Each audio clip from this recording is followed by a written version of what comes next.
2Shape is one of my favorite features in HardOps, and under the opt-ins you can actually opt into an experimental version of 2Shape called 1.5, which is kind of a recursive visit of our previous work in 2Shape before V2 made things a little messy, which is the version I'm using nowadays. Some improvements have been made with 1.5 where if you press QOT you can go in and begin adjusting your shape like normal, where you would roll the wheel to choose which shape you want. You could roll to the shape that you would like. For example, I have cylinder.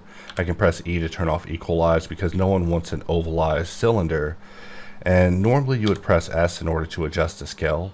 However, adjusting the scale in this way was something that I found to be unsatisfactory, especially when the thing I mainly want to do is adjust the diameter.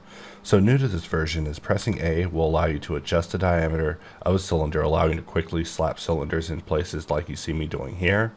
In addition to this, pressing Shift W will toggle between wire shaded and wire solid display in the event that you want to draw a shape and use it as a wire. For example, if we press QOT, we can roll the wheel until we get a plane and just place our plane at the very top. Press Shift W to just have it as a wire shaded object.